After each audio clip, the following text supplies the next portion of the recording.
Professor Emília acabou de entrar. Boa noite, professor. E vamos lá. Vamos, então, falar de diabetes e doenças cerebrovasculares. Essa aqui é a nossa agenda. Mas vamos rabiscar um pouquinho a agenda e começar com o caso clínico, né?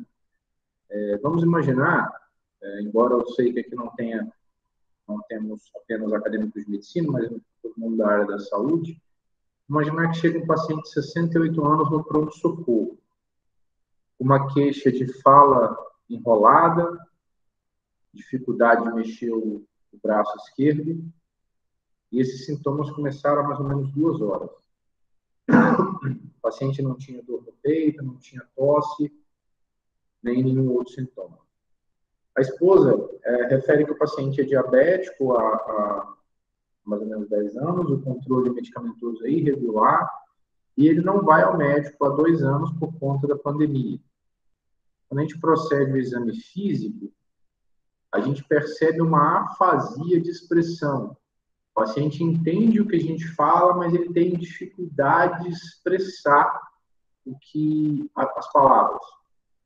E ele tem uma hemiparesia em endimídio esquerdo, ou seja, o lado esquerdo do corpo ele está com uma fraqueza muito importante. Ele não consegue levantar o braço, não consegue levantar a perna esquerda, não consegue andar direito. Exame cardiológico e pulmonar normais. Pergunto aqui à plateia de futuros cientistas aqui, não médicos, a maioria deles, mas qual a hipótese diagnóstica? Paciente que perde a fala e perde a movimentação do lado esquerdo do corpo. Qual a conduta, qual a hipótese que vocês imaginam? Qual a conduta imediata a se tomar num caso desse? Qual a provável doença que contribuiu para esse evento agora? E qual a fisiopatologia dessa doença? Bom, nós voltaremos a essa questão mais tarde. E vou me permitir um segundo caso clínico.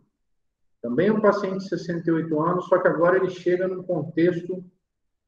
já vi aqui que a Débora já acertou a questão na nossa discussão. Parabéns, daqui a pouco a gente volta nessa questão para discutir. Agora, um caso clínico de consultório. Chega um paciente também com seus 68 anos com uma consulta com o neurologista.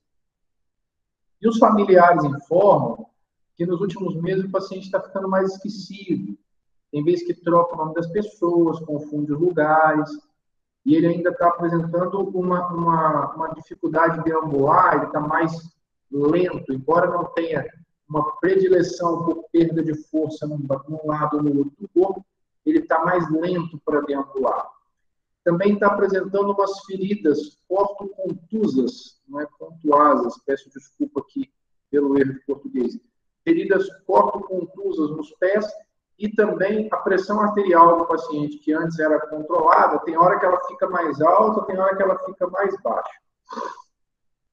Nesse caso, a esposa, né, sempre a mulher ajudando aí as informações, referindo que o paciente é diabético há mais ou menos 20 anos, também com controle medicamentoso irregular, e também relatando que não vai ao médico há 2 anos por conta da pandemia. Aí, quando o médico examina o paciente, a gente nota um paciente bradipsíquico. O que é bradipsíquico? É um paciente com lentidão. Lentidão tanto de raciocínio, lentidão de fala, lentidão de compreensão. Embora bradipsíquico, ele responde aos comandos, ele interage com o examinador. Não tinha déficit sensitivo ou motor, ou seja, não tinha um braço com força diminuída, nem um outro braço. Ele não tinha nenhum déficit motor, ele se mexia, mas se mexia com mais lentidão.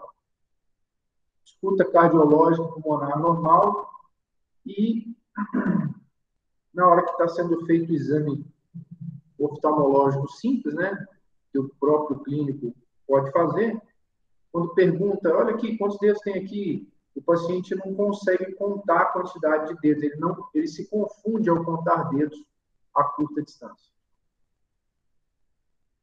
Já trouxeram nessa consulta uma tomografia computadorizada que havia sido realizada no dia anterior.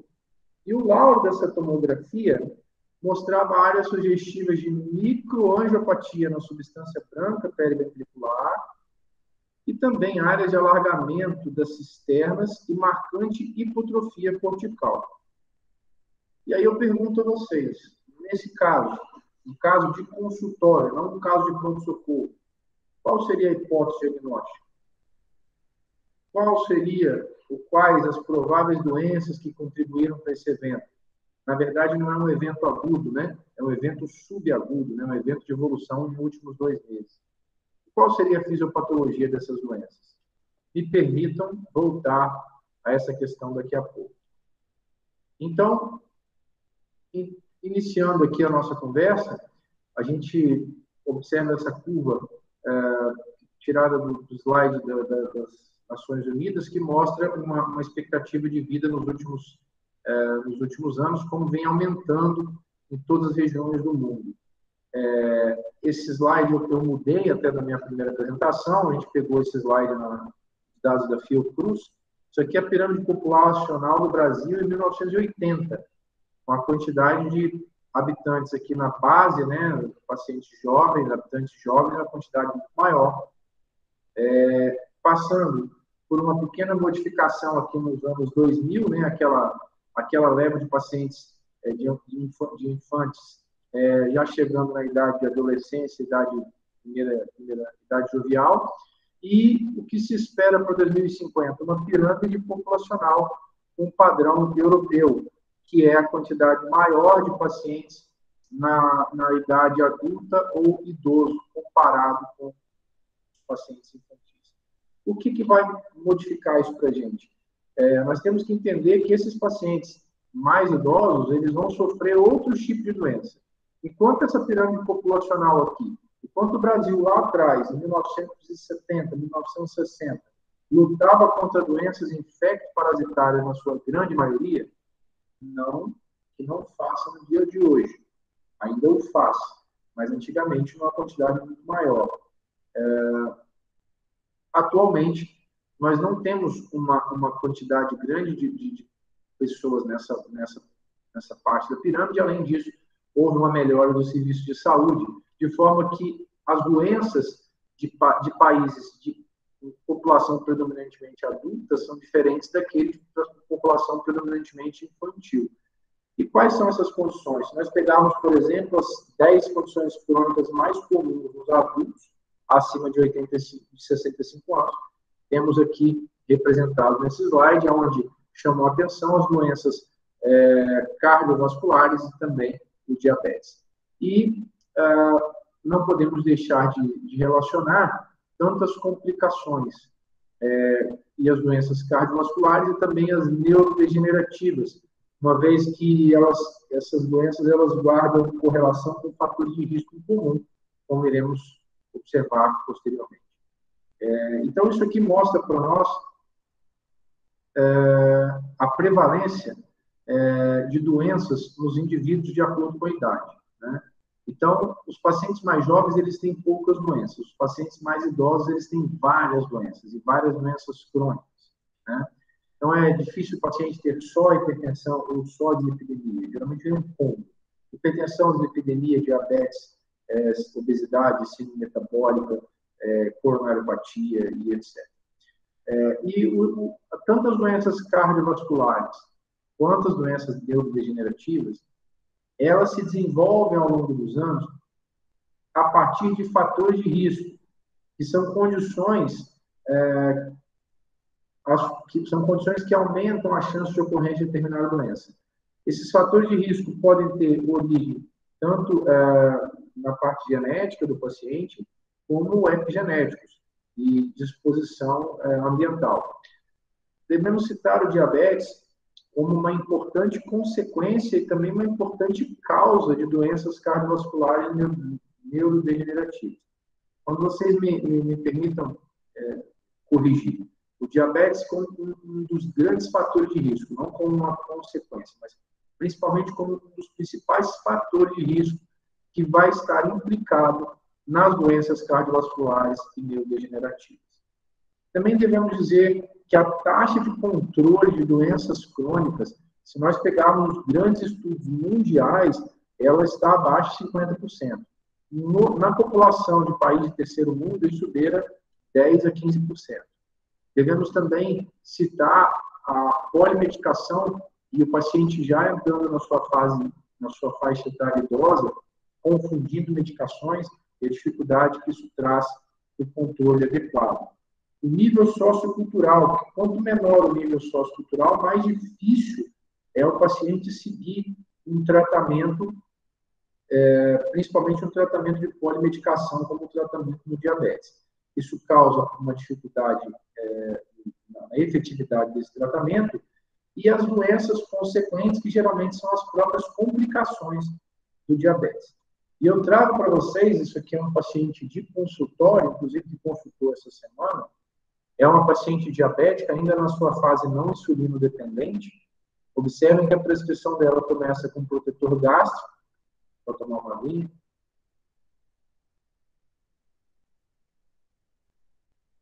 A prescrição dela começa com protetor gástrico, com um beta-bloqueador, porque ela tem coronariopatia, um escitalopram, porque ela tem depressão. A nossa colega daqui a pouco vai fazer uma brilhante palestra sobre o tema. Ela usa furosemida, porque ela tem retenção hídrica. Aí vem o tratamento medicamentoso do diabetes. O diamicron, que é um secretagogo. Ela usa o Vastarel MR, que é para angina, porque ela tem coronariopatia. Ela usa o Glifage, que é um medicamento que diminui a resistência periférica à insulina. Ela usa o clopidogrel, que é um antiagregante plaquetário por causa da coronariopatia dela. Ela usa o Jardiance, que é um inibidor de SGLT2. Ela usa o Coros, que é um antihipertensivo, e o Tresor, que é a rosuvastatina. Então, vocês imaginam para uma pessoa de 60 anos, de uma classe social normal, eu não vou nem dizer uma pessoa de classe média alta, vou dizer uma pessoa de classe normal, classe B para C, não uma paciente de classe A. É difícil tomar esse monte de medicamento, é difícil comprar e é difícil tomar. Mas, prosseguindo as considerações gerais do diabetes, vou passar um pouquinho mais rápido, né, relembrando aqui o pâncreas endócrino, composto pelas células beta, que produzem insulina, e as células alfa, que produzem glucagon. Ainda nós temos as células delta, produtoras de somatostatina, que é um hormônio que vai inibir a liberação de insulina e de glucagon, fazer um feed negativo. As células PP, que vão fazer uma secreção praticamente do polipeptídeo, que tem uma ação mista, porque no fim das contas ele não tem uma ação só endócrina, porque ele vai acabar aumentando, estimulando a digestão, vai ter uma ação exócrina também. E quando nós falamos do conceito de diabetes, na verdade o conceito atual de diabetes é um grupo de distúrbios metabólicos que tem uma característica subjacente comum, que é a hiperglicemia. Existem várias maneiras e vários estudos que vão cursar com hiperglicemia. Em termos gerais, a gente divide diabetes tipo 1, tipo 2 e os demais. Diabetes tipo 1 é aquela diabetes da população mais jovem, onde ocorre, na maior parte das vezes, por doença autoimune, uma destruição das células beta, causando uma deficiência, praticamente uma deficiência absoluta de insulina. O diabetes tipo 2, mais ou menos 80% dos casos, é um misto, no primeiro momento, de resistência periférica à insulina, e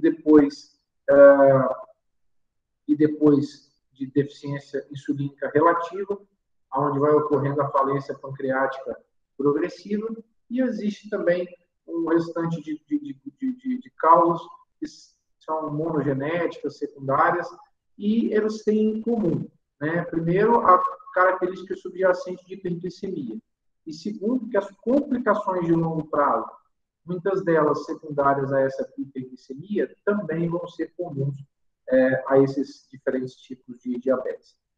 Lembrar da homeostase da glicose, né, desde a sua produção pelo fígado, a captação e a utilização pelos tecidos periféricos, em particular a musculatura esquelética, e as ações da insulina e dos hormônios contra-reguladores nesse processo. Se nós pudermos, então, resumir o efeito da insulina, a insulina no tecido adiposo vai aumentar a captação de glicose, aumentando a formação a glicose vai ser armazenada na forma de lipídio, então aumenta a lipogênese e diminui a lipólise. Tá?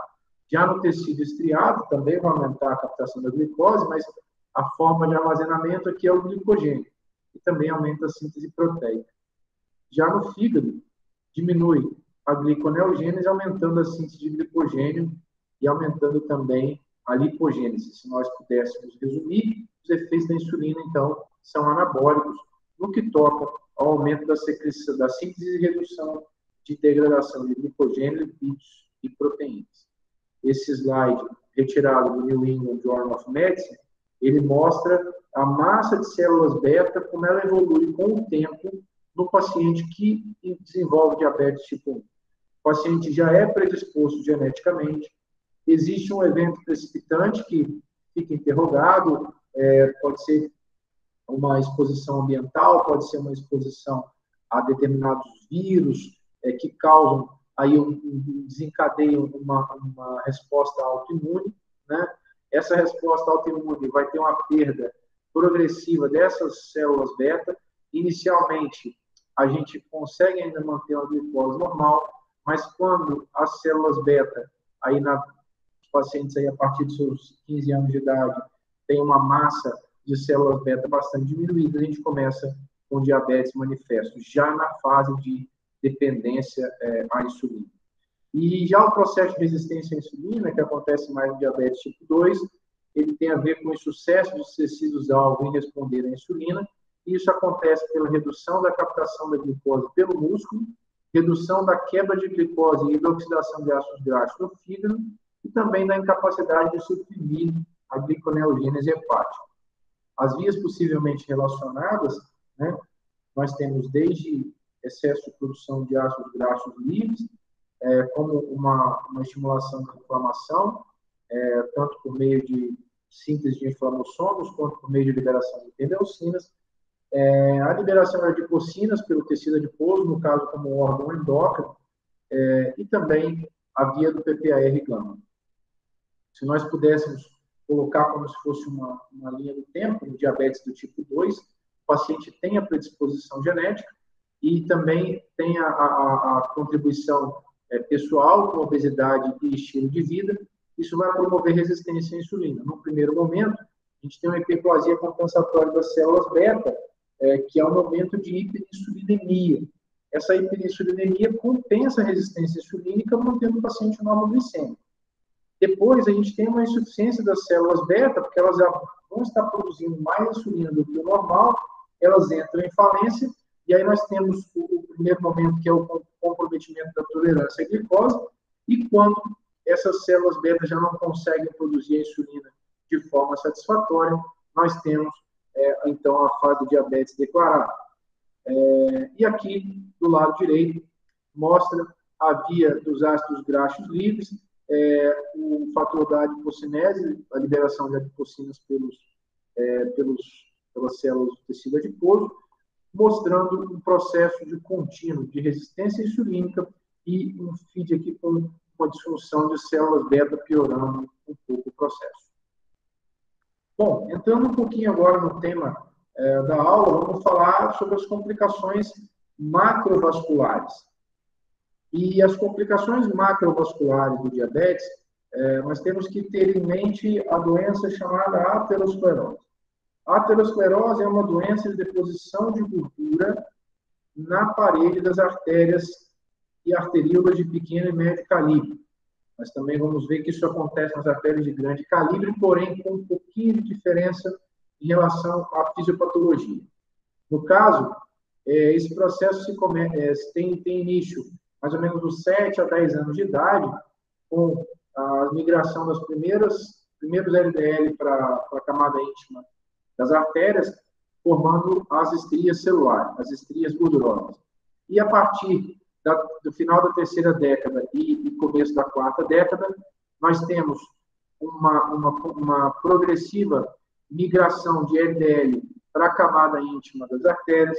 Esse LDL, então, ele é fagocitado pelos macrófagos. Esses macrófagos se transformam numa célula chamada célula espumosa, que é uma célula especialmente pró-inflamatória, que libera bastante citocinas e vai atrair linfócitos para o interior da placa, promovendo neovascularização e a quantidade de lipídios que vai se permeando para o interior da placa, eles acabam ficando confluentes, então denota-se aqui basicamente duas regiões da placa, né?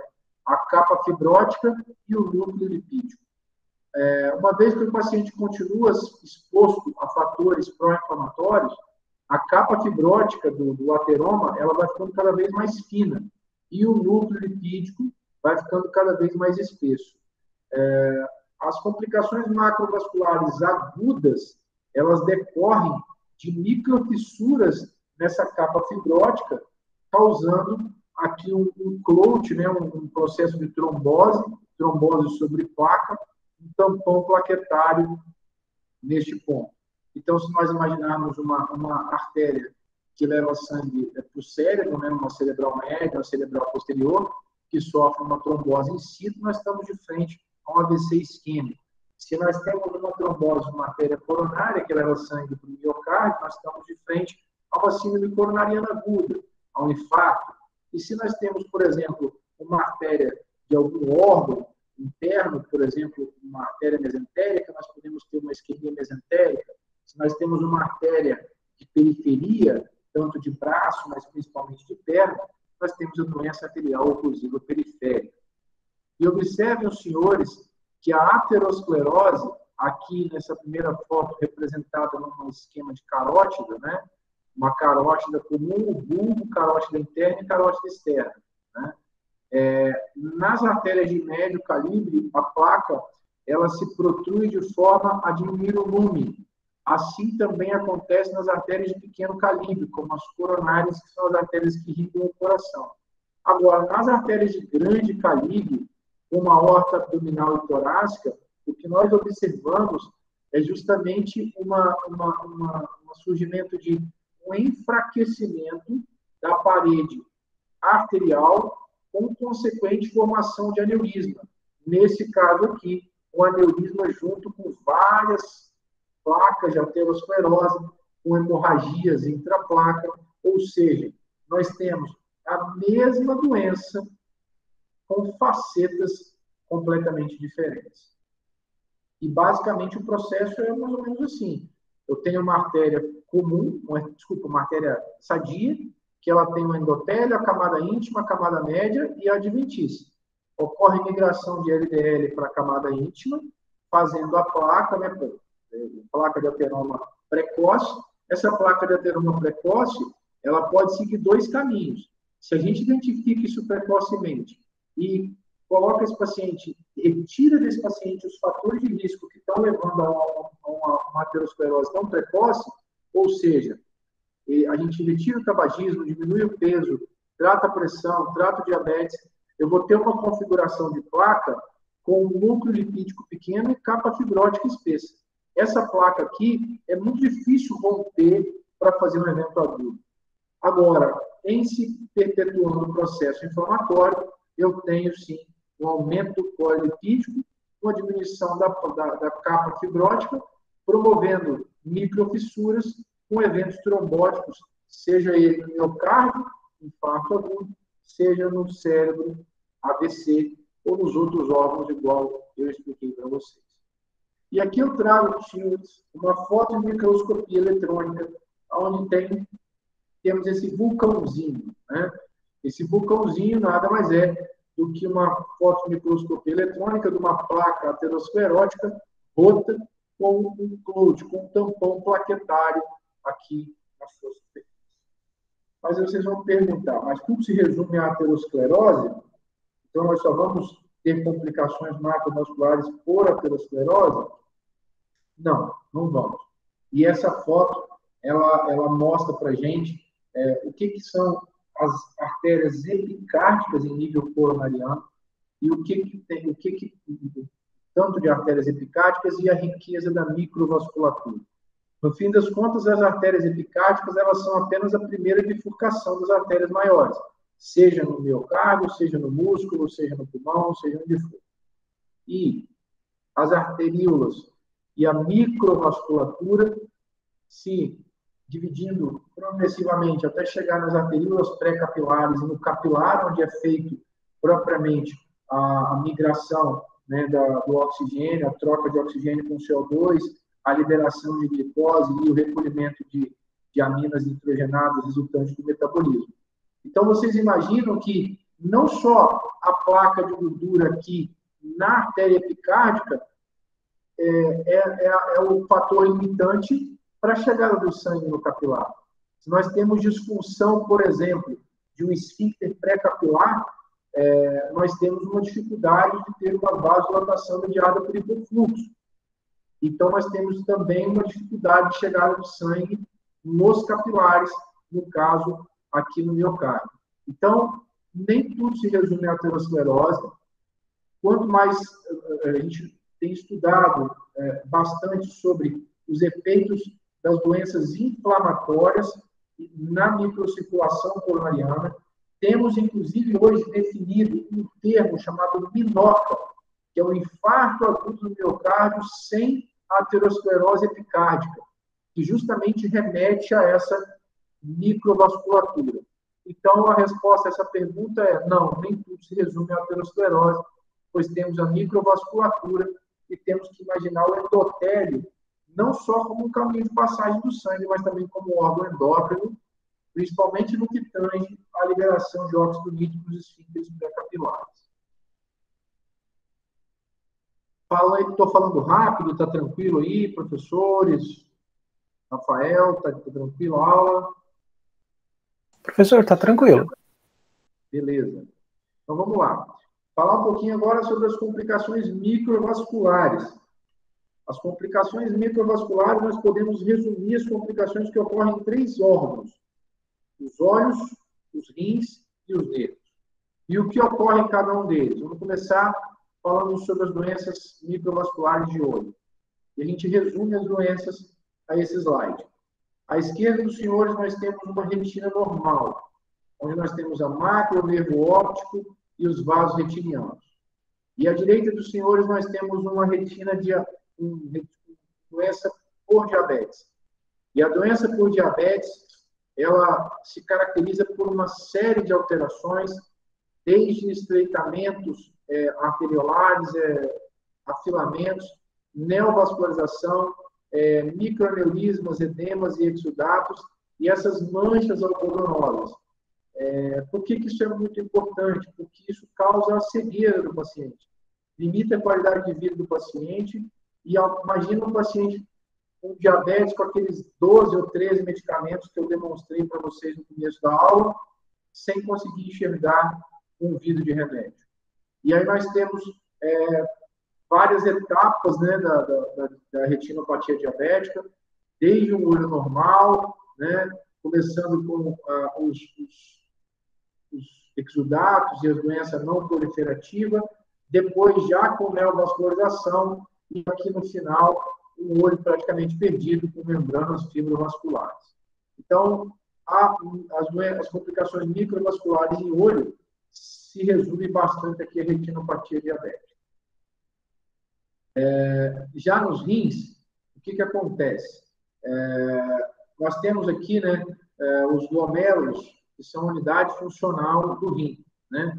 Então, o glomérulo normal, o capilar, ele consegue não perder proteína para a urina. O tamanho dos poros do capilar, do glomérulo, ele não deixa a proteína ser perdida na urina.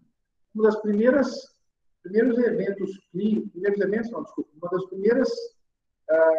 pistas clínicas que o paciente diabético pode estar entrando no contexto de uma nefropatia diabética é justamente o aparecimento de traços de proteína na urina, ainda com cadeias pequenas, o que a gente chama de microalbuminúria.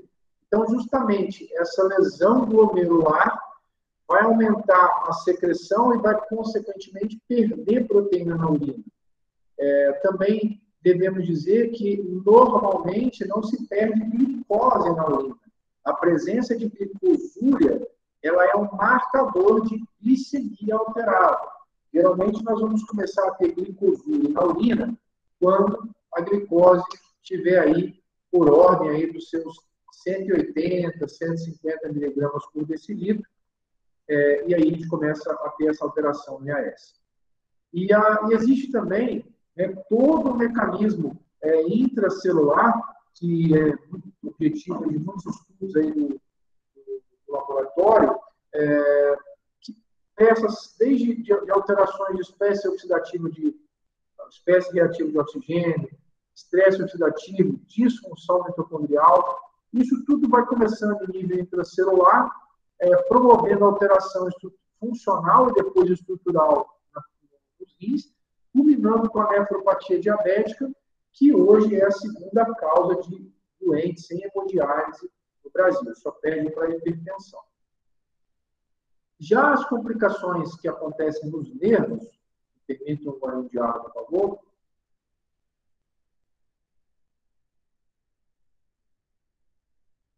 As complicações microvasculares que acontecem nos nervos, como mostra, por exemplo, esse esquema, ela acontece de várias formas. A neuropatia, que acontece muitas vezes em bota ou em luva, né, ou na topografia do nervo lunar, ou na topografia do nervo radial, ou na topografia do nervo fibular, ou na topografia do nervo tibial, ou mesmo a neuropatia no coração, que se traduz tanto por dificuldade de controle pressórico, como por variabilidade na frequência cardíaca, né?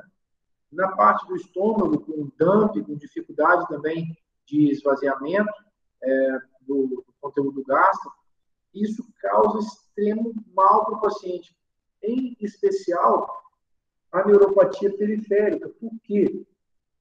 Porque o paciente para com essa neuropatia, a sensibilidade dele também diminui. Então, o paciente fica com a sensação de dormência e, além dessa sensação de dormência, ele perde a sensibilidade. Com isso, o que advém? O paciente tem microlesões no pé, não sente, e essas microlesões eventualmente evoluem com mal perfurante plantar. E os pacientes diabéticos, é muito comum os pacientes diabéticos descompensados, eles perderem aí parte dos dedos e até mesmo parte dos pés,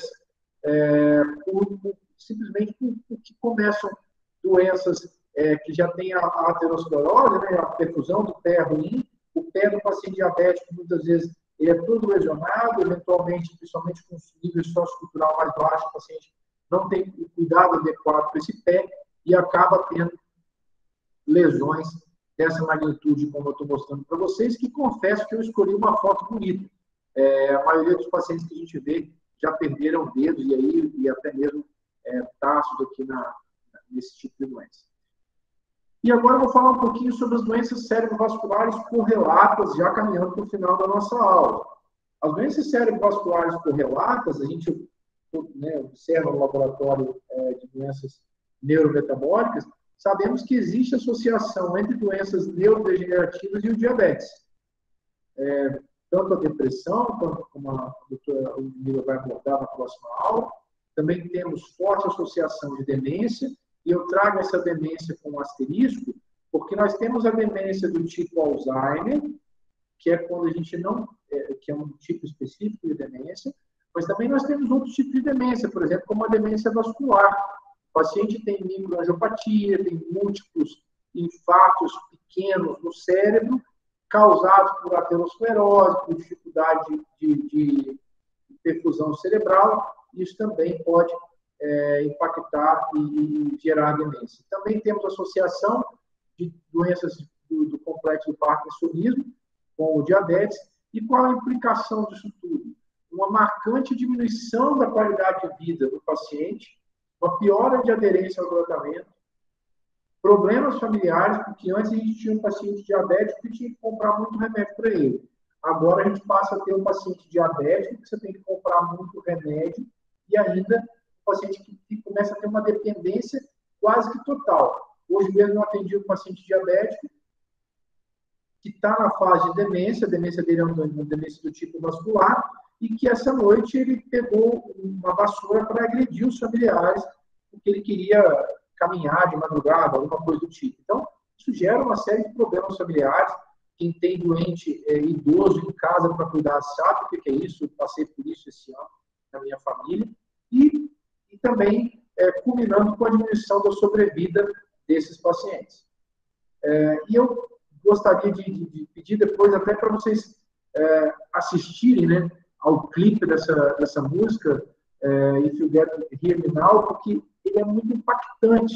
Eu confesso que pela minha dificuldade de expertise gráfica em computador, eu queria botar o clipe para rodar para vocês e a música, mas não consegui fazer a tempo, mas fica a dica, que mostra como que é uma família lidando com um paciente com demência na sua plenitude, as dificuldades, os anseios, a tristeza que isso causa. E um pouquinho da abordagem preventiva e terapêutica, mas só de uma visão geral, tá?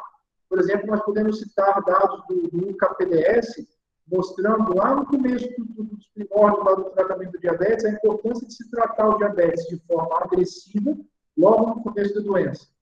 E o pior, e o melhor, desculpa, nada se compara a exercício físico e perda de peso no tratamento do diabetes. Dessa forma, se nós quisermos fazer uma abordagem preventiva e não só uma abordagem terapêutica, nós temos que iniciar essa abordagem na infância, lá no currículo escolar.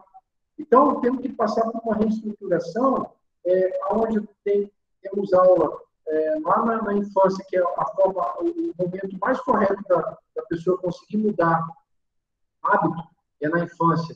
E a gente pegar essa criança e utilizar como um modificador de hábito até mesmo da sua família, explicando que a nutrição, o que vai ocorrer futuramente numa dieta hipercalórica, abolir refrigerante de escola, abolir cantina, passar a servir uma comida mais saudável, e a gente observa iniciativas interessantes, mas ainda iniciativas privadas a gente não consegue.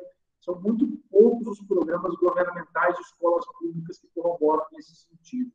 E eu deixo aqui aquela velha proporção. A cada dólar que a gente gasta em prevenção, a gente economiza $3 em terapia. Então, basicamente, dieta e exercício físico a se colocar como um fator tanto de prevenção quanto de terapêutica, e os medicamentos, quando a doença advém, mas os medicamentos, qual seria o medicamento ideal? Vamos lá, vamos só pegar um pouquinho da aula do professor Emílio. O medicamento ideal seria uma tomada única diária, medicamento com custo acessível, medicamento com pouco efeito colateral, sendo efetivo para controle glicêmico. Porém, no mundo real, existe uma grande dificuldade, como vocês viram aquela receita de 12 itens que eu passei para vocês.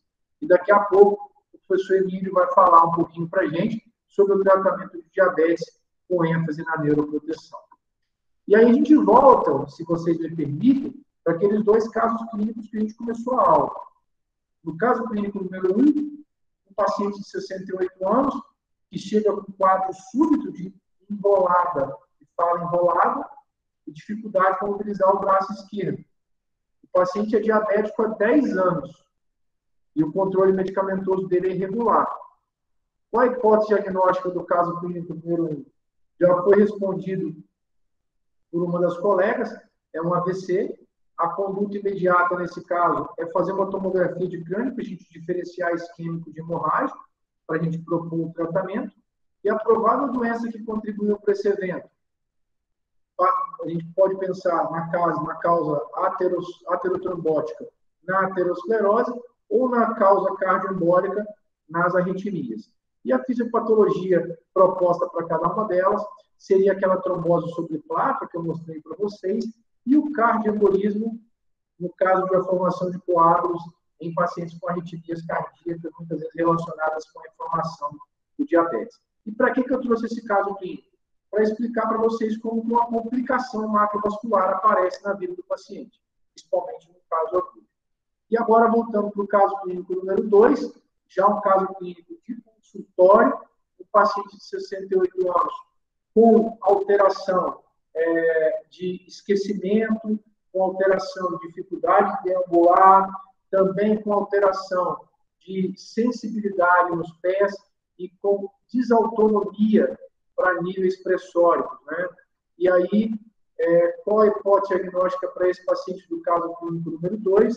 Esse paciente tem uma desautonomia, ele tem neuropatia periférica e tem uma demência, que nesse caso aqui, nos parece muito mais uma demência vascular, pelos achados da tomografia, do que propriamente uma demência do tipo Alzheimer. E o diabetes, a idade e também a própria lesão neurológica do diabetes vão estar relacionados a essa complicação. E a fisiopatologia, eu já expliquei para vocês. Então, fica esse caso clínico número 2 como exemplo de uma complicação microvascular no paciente diabético. Sendo assim, eu encerro a minha aula agradecendo a oportunidade ao professor Emílio e aos demais colegas do laboratório. Eu encerrei a tempo, inclusive de responder alguma dúvida, se por acaso, se porventura, os senhores quiserem perguntar.